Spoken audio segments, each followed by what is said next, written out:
Okay, I think it is working.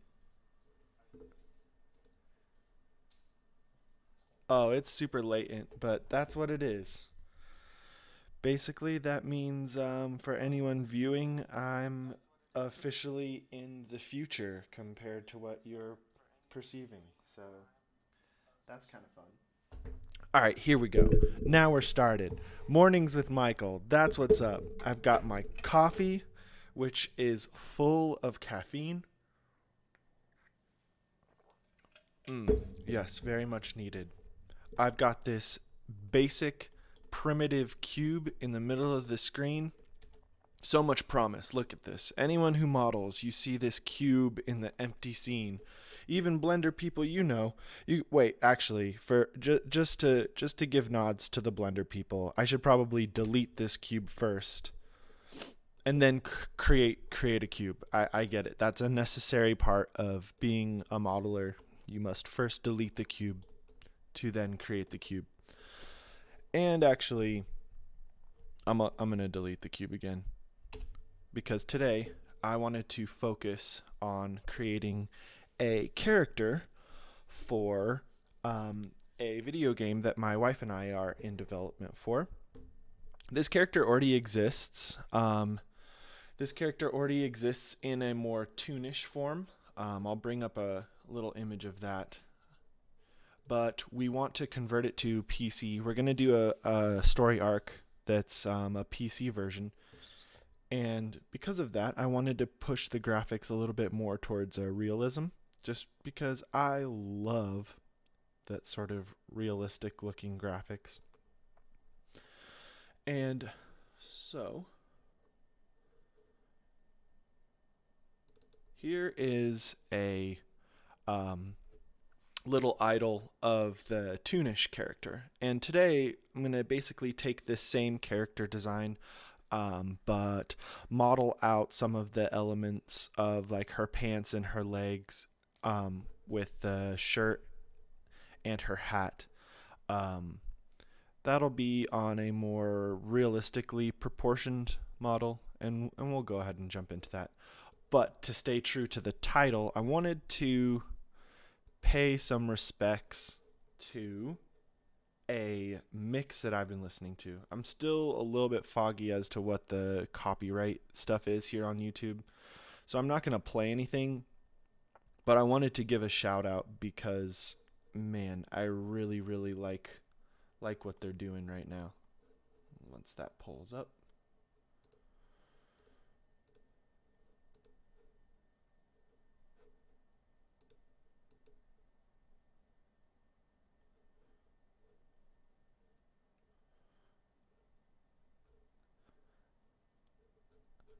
Oh man, that's so funny. Everyone's posting about it because it's just so good. Okay, so this right here, I believe it's a mix that just came out. It was kind of like it had the intro of Noisier Radio, so I think that it's like the mission something.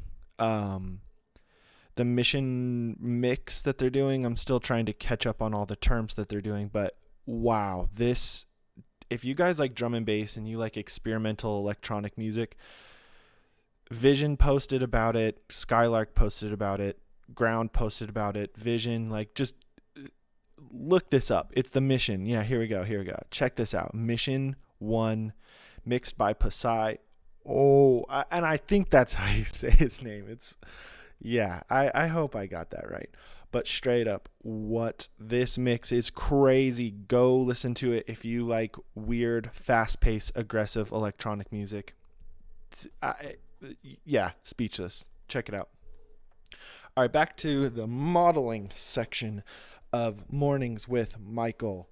I'm going to be kind of real with you guys. I don't necessarily like doing everything from scratch. I think that there's a place for it. Absolutely, 100%.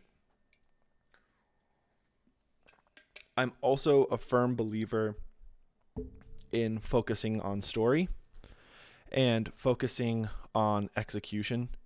I think as 3D modelers, it's really easy for us to want to do it all ourselves, which is understandable. I get carried away with that as well. Um, but for this, I want to use a base mesh. I want to use something that already exists because I'm going to go through and I'll show you guys the entire pipeline, right? Because I'm going to probably bring it into ZBrush and sculpt on it, bring the character in a little bit more, define the clothes a little better. But you know, I'm going to start out with something that already exists. So once I find that file, I'm going to bring it in. And TurboSquid, I get a lot of my base mesh stuff from TurboSquid.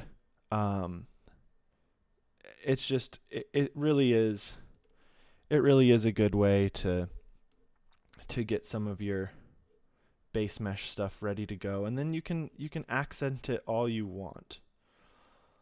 So, man, I have so many files. If anyone wants to comment and tell me how they like to sort their directories, please tell me. I've resorted and tried so many different naming conventions. I know that's not the coolest thing to get excited about, but if you find this video and you're like, "Oh, I have the best way to sort my files and naming conventions," please comment, help me out.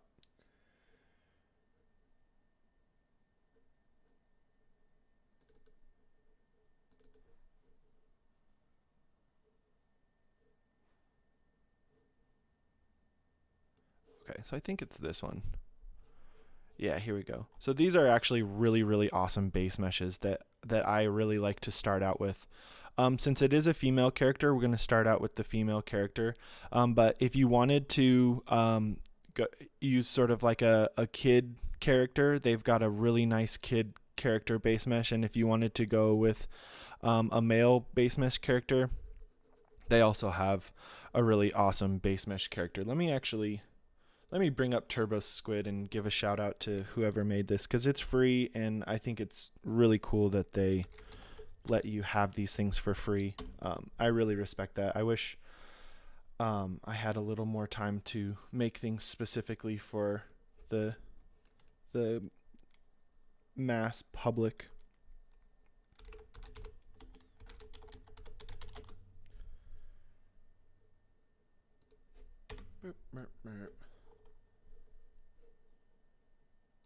Maybe this is because I'm new to streaming, but wow, my internet is slow. Okay, so let's go ahead and while that's loading, I'm going to start getting rid of some of these aspects. It's interesting too because they're all like they're all separate pieces of geometry, so but there's still one piece of geometry. So to get rid of it, I'm actually just going to delete faces.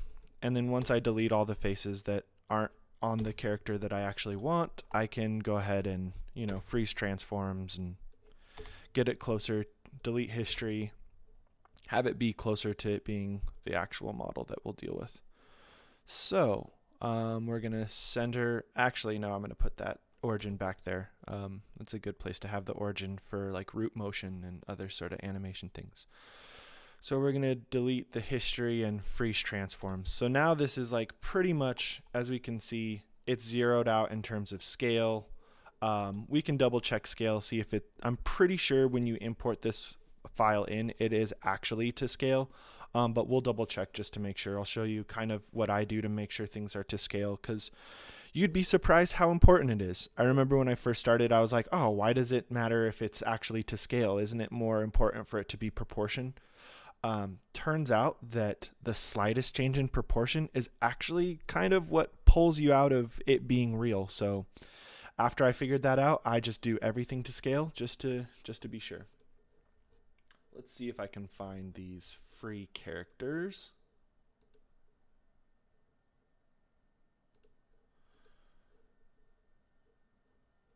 On TurboSquid. I think anyone who does anything CG has been to TurboSquid too many times. It's really funny. It's kind of like And it's funny too, because like you'll see it in people's art. Like this, the more time you spend on Turbo Squid, the more you recognize like what people are doing. You're like, oh, I saw that model. Oh, it's kind of interesting. Okay, but here we go. If you're really needing the some base meshes to start out with, which honestly, even if it doesn't end up being the final, sometimes taking these into ZBrush and sculpting on the muscle groups that already exist is really helpful to kind of get yourself going, and understand muscle groups, understand what it looks, get a little bit more familiar with proportions. So I'm a big advocate of using base meshes. Like you could definitely do it yourself. You could start from poly modeling, go all the way through. Like that's totally understandable. And in some cases, if your rig is going to be super weird and you need to know exactly where your geometry is, do it. Go straight from scratch. But for something like this, where humanoid rigs are a standard, and once we get this modeled, depending on time, we may even just go into Mixamo, which does an auto rig. And I know some people who are professional riggers look at that and freak out because there's some weird stretching. Don't get me wrong. But once again, I'm more interested in story. I'm more interested in telling the story, and I'm really interested in building a lore and a world. And the characters, I think, yes, the technical aspects of making a rig look beautiful and making sure the weights are all painted perfectly, there is an art to that. Don't get me wrong. I totally firmly believe in high quality technique. But for this specific game, we're really focused on story, we're really focused on narrative, and we're really focused on what's going on underneath the gameplay. So the technicalities falls a little bit behind. So the first thing that I kind of want to do is just get a read of this geometry, because I know I'm going to extrude faces to get the shirt and the pants. But I kind of want to understand what's going on with the geometry a little bit more. Considering this is triangles makes that a little bit harder. So I think actually what I'm going to do, I'm going to change this a little bit. And actually there's a really cool tool inside of ZBrush, and we're going to jump into ZBrush actually because I want these to be quads. So let me just figure out what's going on. I don't know if there's a mouth bag in here. There is. I don't need teeth or anything. I don't think in the game we're going to have a close-up enough to do any sort of facial animation, so I don't need teeth. She does have eyeballs. Let's see. Let's see what they are. Okay. So they're just those. I think for now I'm going to leave those in. And then let's see what else.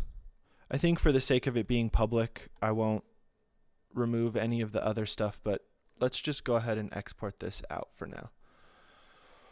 So export selection.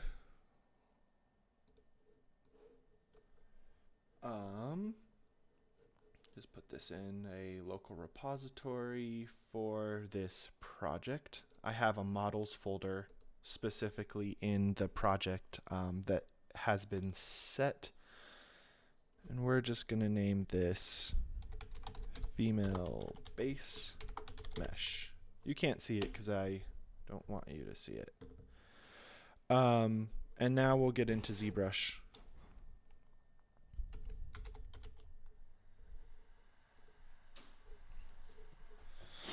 I love ZBrush. I think that was probably one of my best CG purchases, by the way. One thing that I kudos to ZBrush. They let you keep the program. I think we see the subscription model quite a bit as digital artists, and sometimes it's nice, sometimes it's really annoying. But with ZBrush, I purchased it in 2019 or 18. And it was a big purchase, don't get me wrong, but it's been absolutely worth it because I've been upgrading for free every single year, and they just keep doing amazing things with geometry editing. I use it for photogrammetry. I use it for sculpting. I use it for character. You can even do some fun stuff with hard surface, which I'm not too good at, so I would rather just model it in Maya. But you can bring it in and do some nice little like sculpting on edges, and it honestly it's a really amazing program.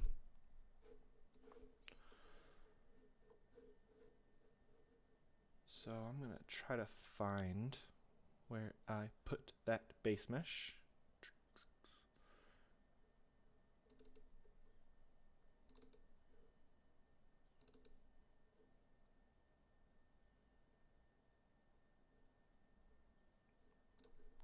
Is this the right one?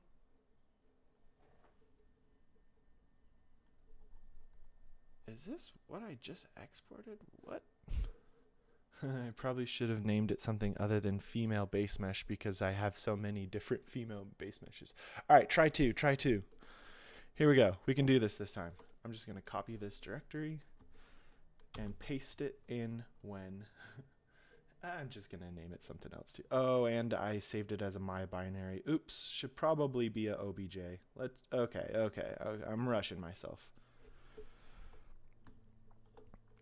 Oh, this character's name is Dawn, by the way. So I'm just going to name it what it is. Dawn base mesh.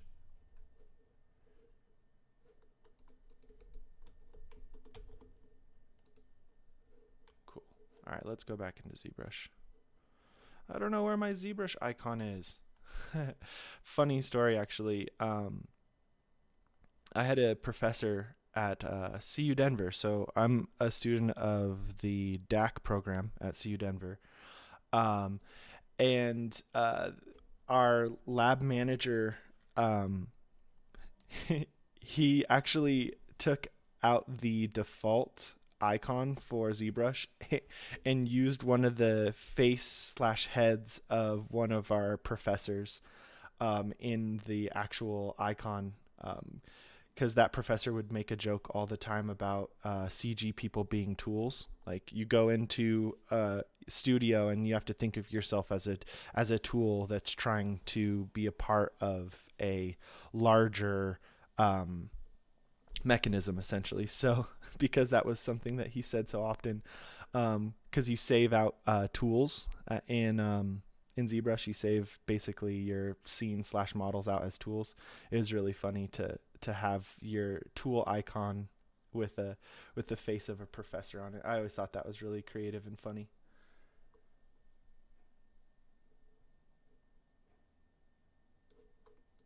All right, Don. Here we go.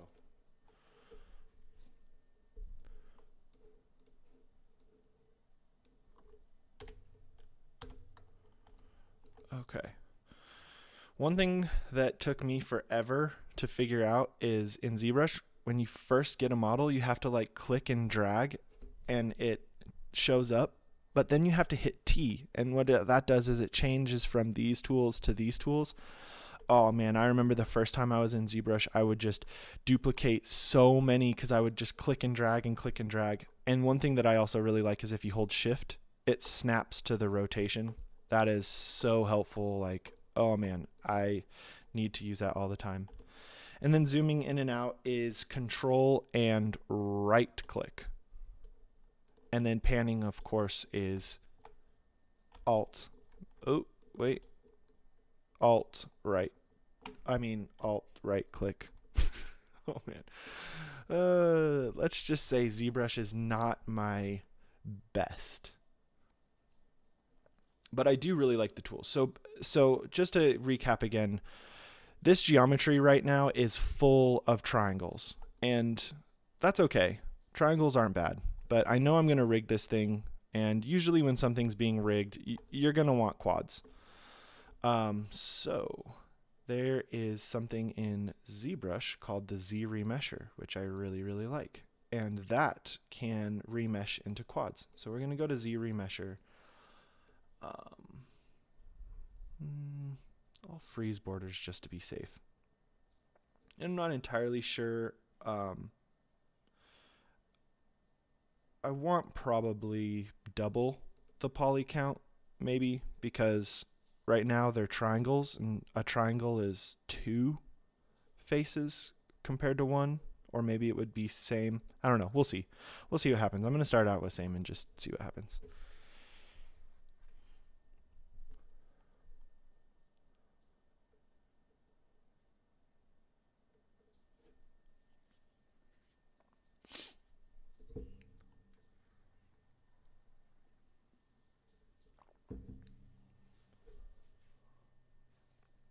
Wow, that's really dense. Holy cow. That's way too much. Okay, retry. Let's do half. That's way too much geometry, especially for video games. There's no way. Let's do half.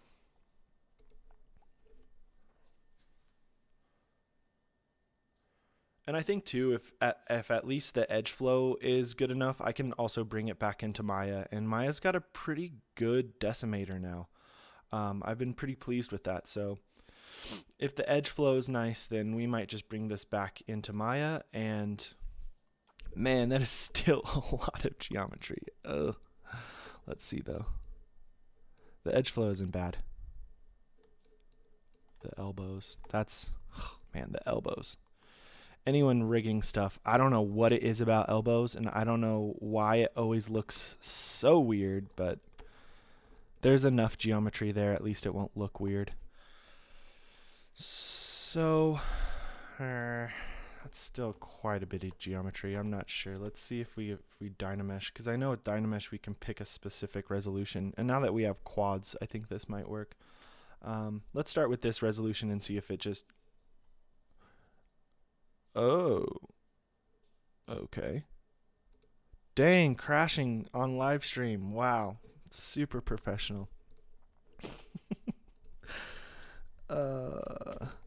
Hey, if you saw that and you know why it crashed, comment. Please tell me what did I just do that was so crazy?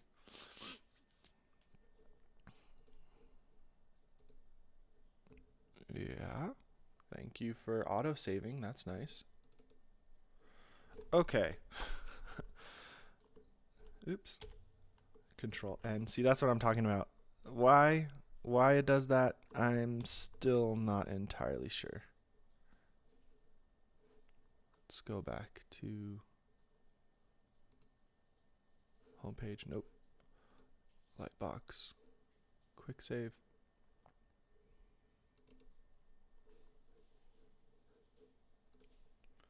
Okay. There it is again.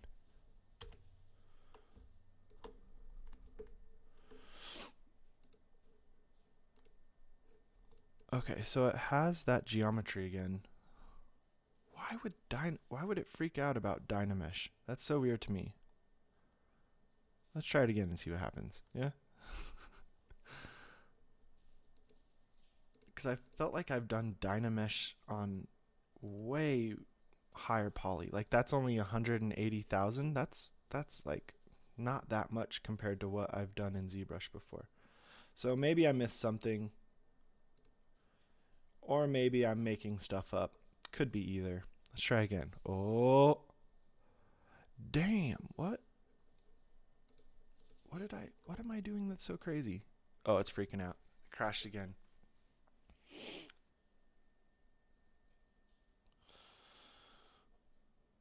Oh boy.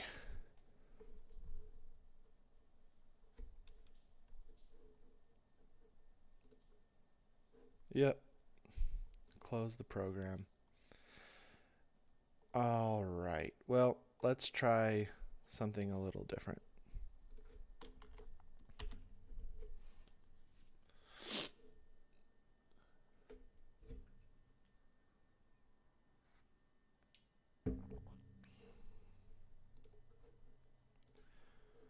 Let's see if Decimate Master has a quad function. Ah, shoot.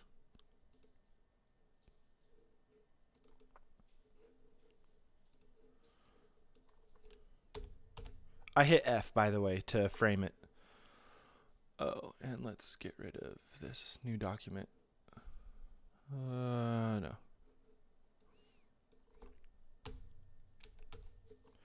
The reason I did a new document is because I don't like how much gray border is on the outside of the default project. I'm not entirely sure why they do that, but it bothers me a little bit.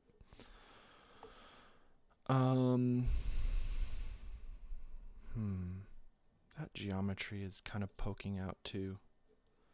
Like, see how there's this facet? Even though there's enough geometry there, I think when it did the Z remesh, it assumed that I wanted that much detail, and I think that was because I did the preserve edges. So in the Z remesher, I did freeze borders, and I think that's why it kept it. Well, that didn't take too long to do. Let's try it again. Let's pull in another one, and then we can compare.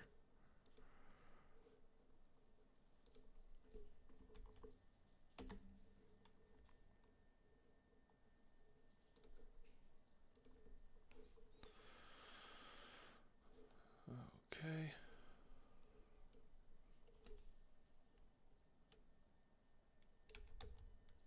Do you want to switch?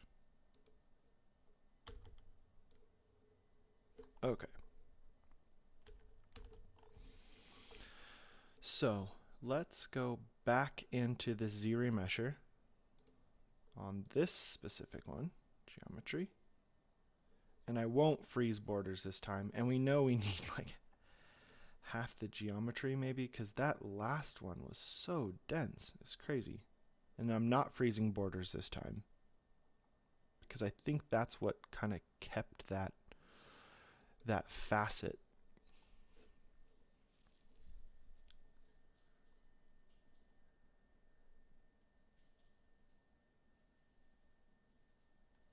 Oh, look at that. That's it right there. Gold. Gold, gold, gold. And it even took us down. Perfect. That's exactly what I needed. Okay, so now we've got nice looking quads. All right, let's export that back out. And we're going to call this Dawn Base Mesh Quads.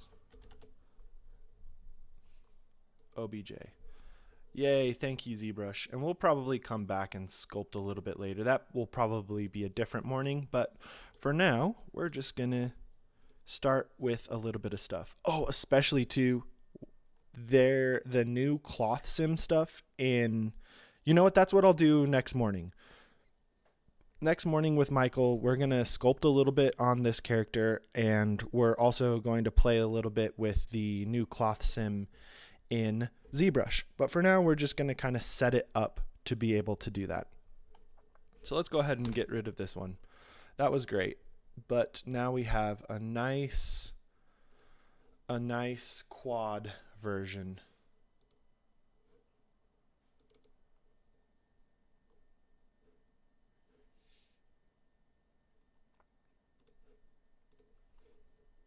Okay, wonderful. Wonderful. That is still pretty dense. Still really dense, actually. So I think what I'm going to do is...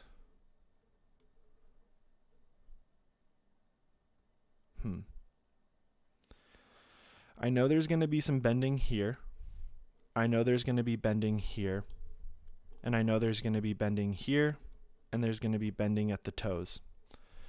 So there's a lot of geometry in the shin that I can take out. So I want to make sure this is even. I mean, I'm almost tempted to just delete half of it and mirror it over. That might get tricky in the face because it doesn't necessarily look to be symmetrical. So maybe not. Maybe not. I'm just going to do it the hard way.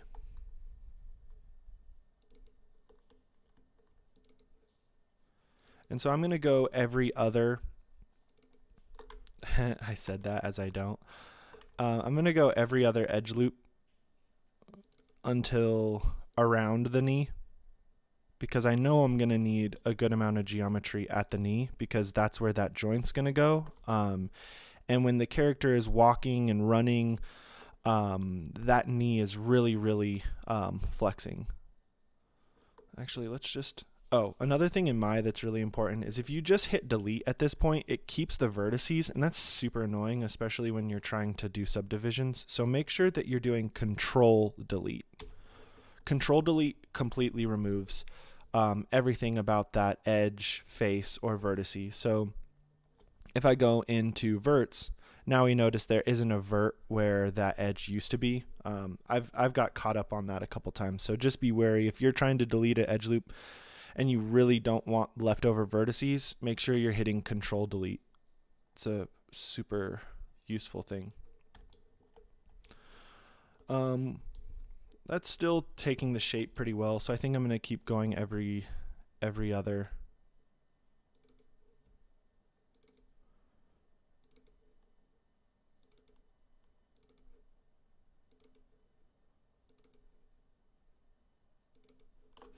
Control delete. There we go. That's still holding the shape pretty well. We'll do some tests further down the line, but we might be able to take out more of this geometry, especially on the vertical edge loops. I really don't think we need that much, but then again, I don't know what it ties into up here. So for now, we're just going to take out the horizontal edge loops just to get us to a little bit more of a comfortable poly count. Especially too, since I'm going to basically highlight all these faces for the legs, because those will become the pants.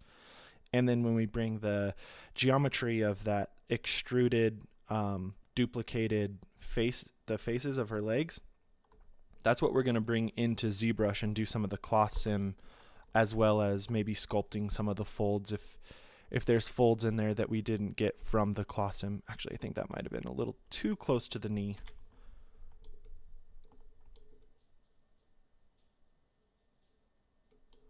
I'm gonna leave a lot of room at the knee just because I don't want to paint too much weights. Actually, I really don't want to paint any weights. I'm probably gonna take it straight from Mixamo. So I'm gonna just make sure I'm leaving enough geometry there that it doesn't do any sort of weird kinks or bends. So yeah, because honestly, I wish I was technical enough to be good at rigging. But I honestly just do not have the patience for it. I get way more excited about telling the story, like I've mentioned a couple times. I get really excited about telling the story. I get really excited about building the worlds and the environments. But I understand how necessary, actually I think that might have been too close. I really understand how necessary it is to rig and stuff. I just, yeah, would rather get to the other stuff, which I think is sort of the crux of a lot of CG creators. I see it a lot. I see it a lot in the sort of CG art world that's going on right now. Is like people are so into creating the ideas because the freedom that we have now as CG artists to create the ideas, it's insane. So I can see a lot of the like really esoteric technical things of CG sort of fall to the wayside, which I don't really see as a problem because I do the same thing. But I'm excited for when CG teams, and I see it a lot as well, like Oats Studio. Oats Studio has been doing some shorts with Unity and also some other like weird sci-fi shorts. But they're a great example of technical abilities mixed with artistic abilities. Oh, and to Ash Thorpe. Oh my gosh, hold up. Let me give a little bit of shout out to Ash Thorpe.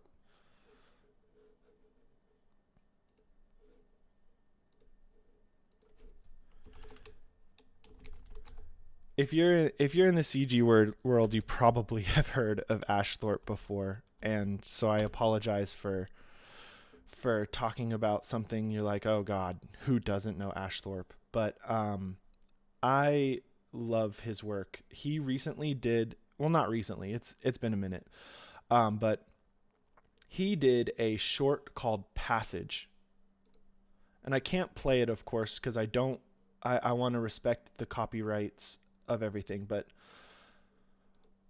wow, the music to the graphics, and they killed it on the music too. And I think it was Beethoven.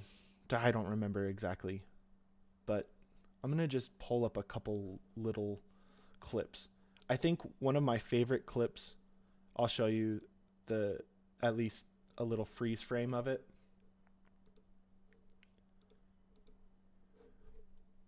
Okay, so this is one of my favorite things because it is both beautifully done artistically and conceptual wise. It's amazing. We've got this PDA device. There's a lot of mix between technology and the human.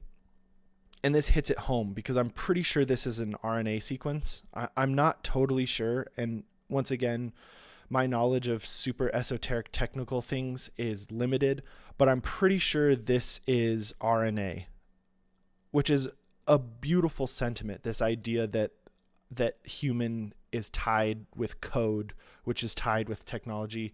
And that might not even be what he's saying, but that's what I took from it. And I think it's amazing. Ashthorpe, you're amazing. Thank you for doing what you do. And Friendly Robot as well. Friendly Robot worked with him on that. And Friendly Robot stuff is amazing as well. So if you're looking for high-end CG art, go check them out. All right, let's see. There's a fair amount we can take out of here. I don't think we'll be doing much bending of the torso. So I think we could probably take out some of this geometry. And too, if you're watching this and you're cringing and you're like, why isn't he doing it this way? Please, I love learning. Like, if I'm doing something that's ridiculous, please tell me what to do better. I'm very, very much into honing my craft. So let me know. I think there's not too much bending in here. Most of the bending will be in here. Could probably take out some of these too. Ooh, nope, nope. Ooh, that was...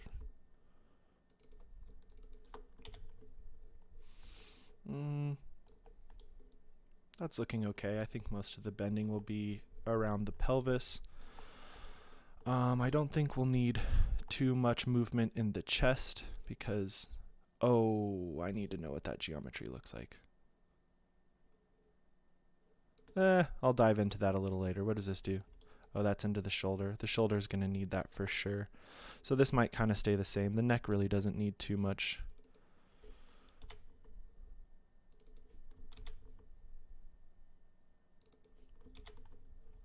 I think that'll probably suffice for the neck.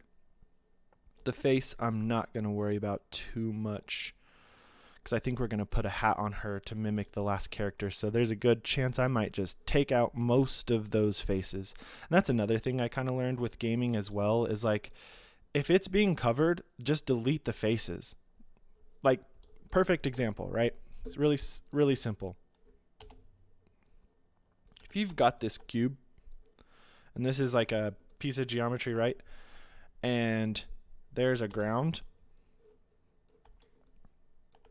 This cube, if you're not ever going to see the bottom of this cube, just delete these faces. Just take those faces out. You don't need them. You don't need them. Because you'll never see it. You'll never see it, right? And if there's like a wall,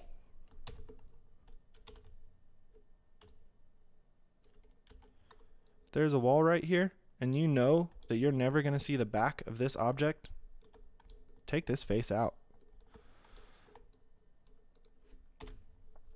It gets a little weird with stuff like this when you're baking lighting, but just if there's a wall there, like, just make sure this wall is either A, a shader that supports double faces, or B, there's another piece of geometry right behind it, which I don't think would be the most optimized way. I would probably just look into the back face culling settings in your lighting, and or make sure that shader is double faced so it blocks the light and creates a shadow. But that's one thing that I'm kind of learning about, especially because the game that we're building right now is mobile, so I have to optimize geometry at every point possible, and this might help too. Like for me, I see all this geometry and I still see all this beveling.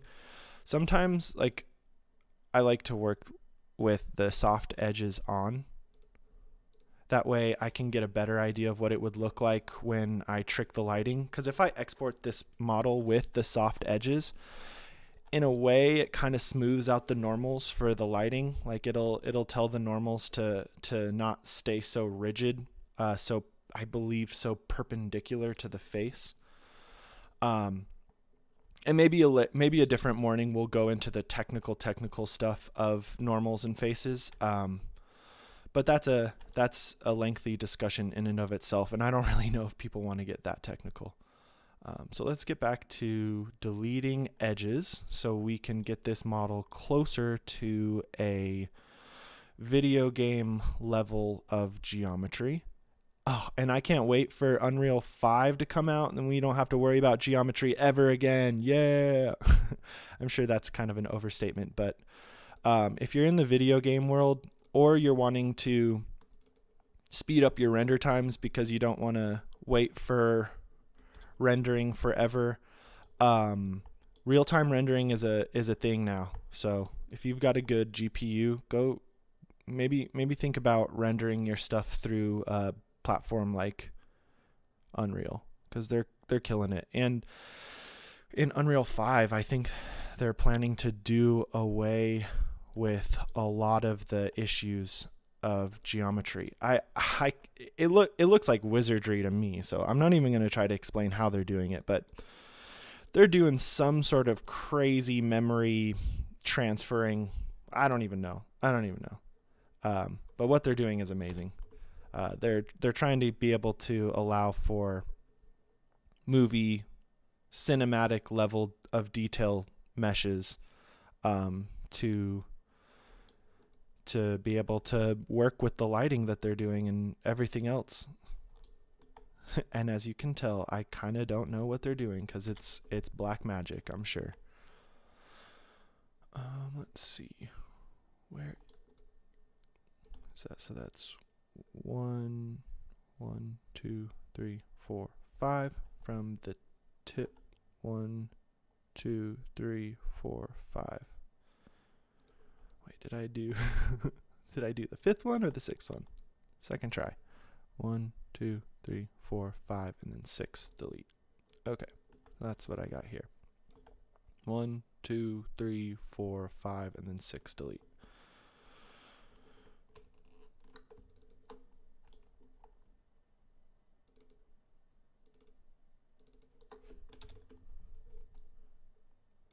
Oh, and then one more. And I'm not even going to deal with the hands. And that's the thing too. I think Mixamo might have a hard time with the hands. But that's so hard. Like rigging hands, dude. I've seen some stuff on Instagram of people who like really rig hands and paint all the weights, and it's incredible. Like I have so much respect for people who can get things to a level of realism like that. It's amazing.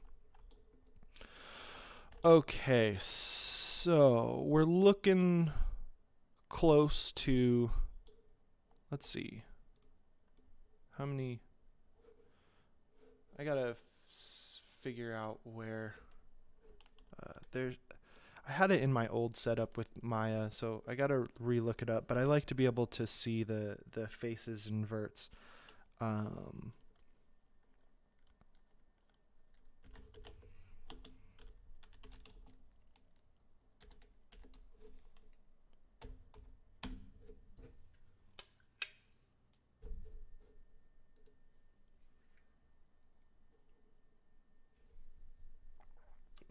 I love coffee. Okay. So select, or is it display? Heads up display. Aha. And then I want poly count. What are some of these features? Smooth, mesh, cage. I think I just want cage because I'm not doing any subdivision. Apply and close. Oh, did I not do that right? Here.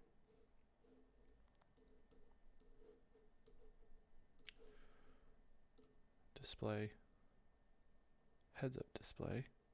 Oh, that was just to change the setting. Now I actually have to tick it on. Ah, there we go. Okay, so right now she is at 14,000 faces and a little bit more.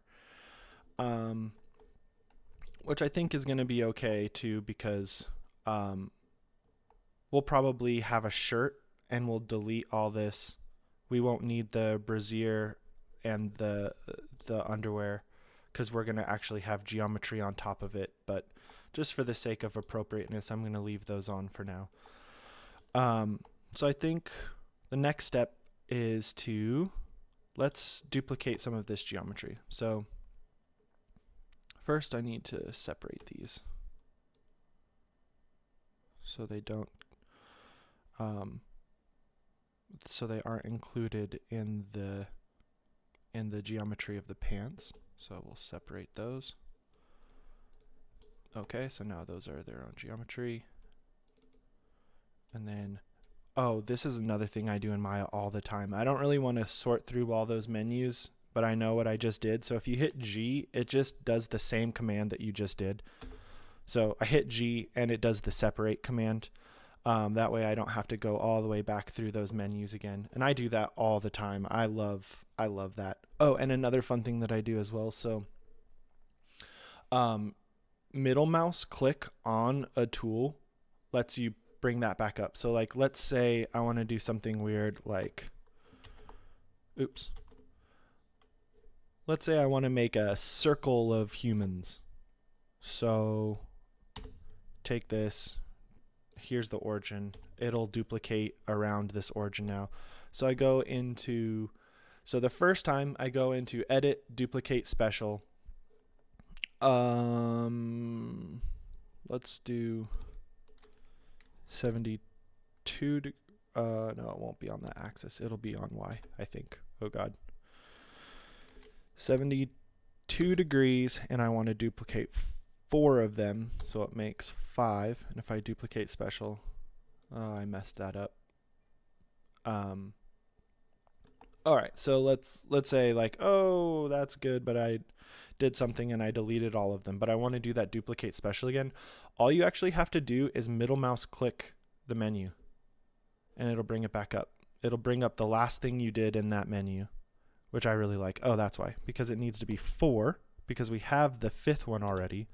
So if I duplicate special 4 of them at 75 degrees, it should make evenly 5 of them. What? Do I not have geometry selected? Jeez. There we go.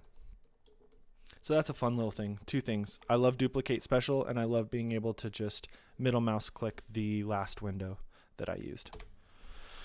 Cool. So basically for pants, I'm going to duplicate the geometry of her legs so that I can have a geometry that matches the same form, and bring them in later on a different mornings with Michael into ZBrush, and we'll make them look a little bit more like pants. So go into faces. Let's start with about here to here. So let's make sure down here we got the entire edge loop.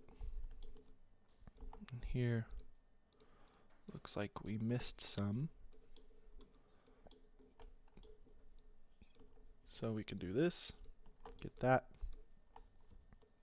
do this, get that loop, that loop. And this is also why I really like quads as well, because I don't know at what point it'll switch, but if we're lucky, which I think we might be, we can just go, there's something there.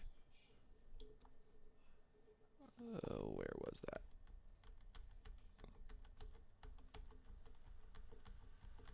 What? Okay, not sure.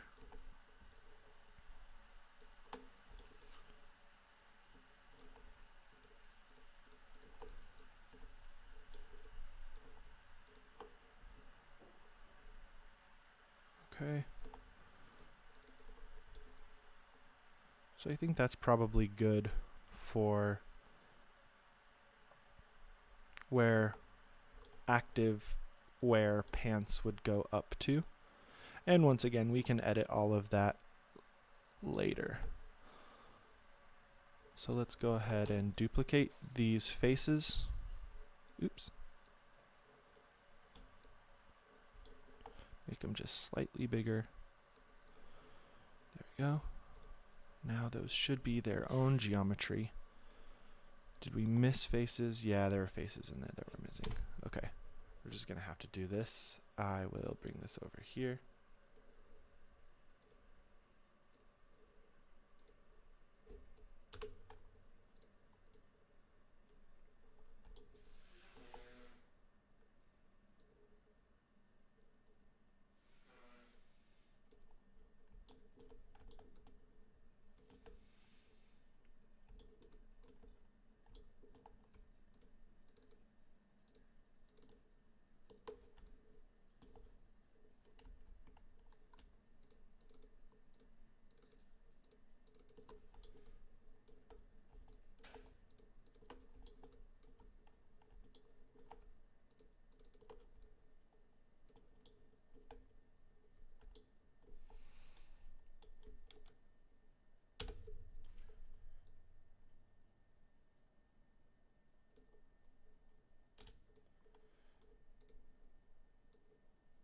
Cool. Okay. So, create.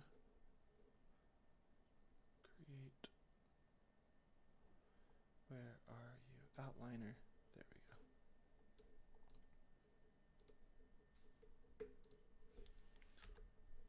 go. Okay, now we're back. So now we have the base mesh ready for pants. So we can, same thing, we'll, I gotta clean this up a little bit. We'll take these into ZBrush on a different stream and turn them into pants. Put some folds in there. I think folds actually are really, really fun. And the new stuff that's going on in ZBrush is really going to help us do that. Okay, so the next thing is the shirt. So I can get it pretty close. I'm going to bring back up the image that we have. And so, yeah, I think we got very similar height in the pants as to the character that we're basically pulling from. And so she's got, like, I would say a regular length sleeve, and then a little bit of a crop top, or not cropped, I don't know, cropped t-shirt. So let's look at the geometry, see where we're at. Actually, funny enough, I think we could start about here where we started to limit the geometry. And I'll give some buffer zone too. So like when I delete the geometry that's behind the shirt, I'll probably leave a little bit there. That way, if we won't be able to see actually where that divide between the quote unquote skin and the quote unquote shirt is. So let's see. Let's start out with grabbing this.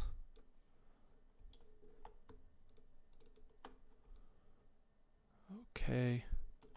That's good, but we don't need all this in the neck region because it's a scoop. So we don't want this stuff either. Actually, it might even be easier to just do. No. Nope. I think, once again, if you guys know a better way. Oh, actually, you know what? I think if I do this, if I do the select tool, I can shift select this. Is that what that select tool is? Isn't there like a lasso select? Oh, that's what that is. Oops. So maybe I can just do this. Shift lasso those. Yeah.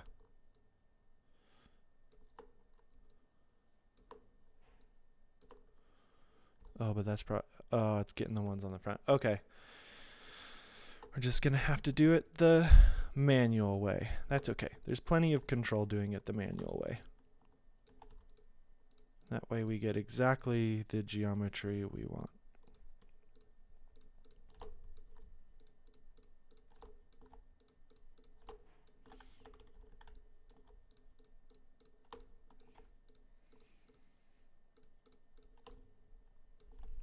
Okay, we'll probably do another row because I think in this image it looks like there's a little bit more of the shoulder and collarbone showing.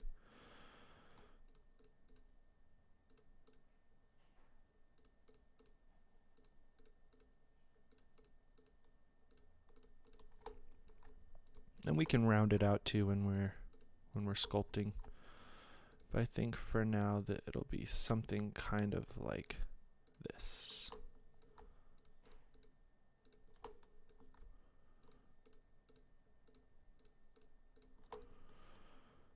Okay, I think that's pretty close.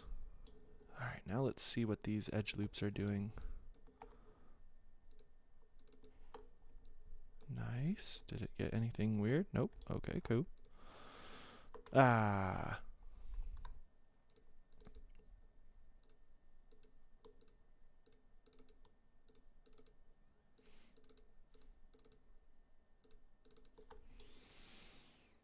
And then where did we have the pants again?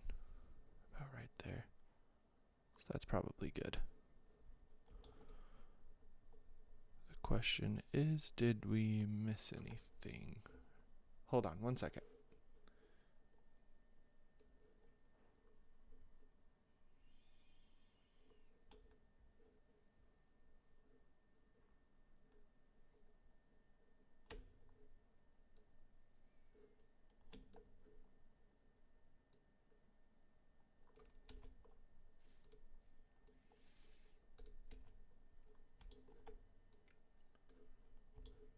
Oh yeah, there's a bunch of stuff. Hold on, I'll get to that real quick.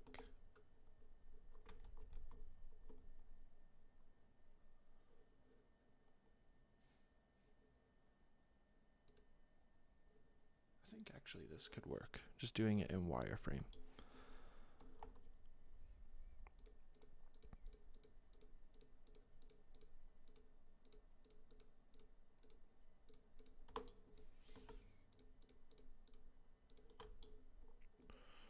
Okay, so that got that.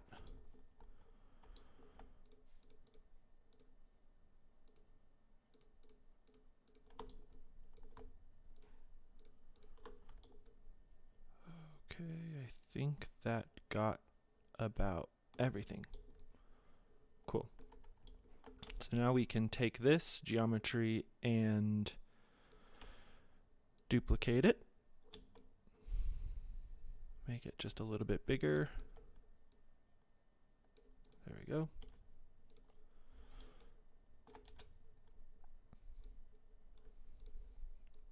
Sweet. So now we've got the shirt and the pants. And I think at this point, at least for this setup, that's about where we're going to be. I think next time we're going to jump into turning these into cloth and turning them into the beginnings for the shirt and the pants of that character. And we're going to start converting that mobile sort of cartoony character into a more realistic version for the PC game. And on that note, I think the last thing... No, that's good. All right, everybody. I will see you next time we do this live stream. See ya and have a good weekend. Bye.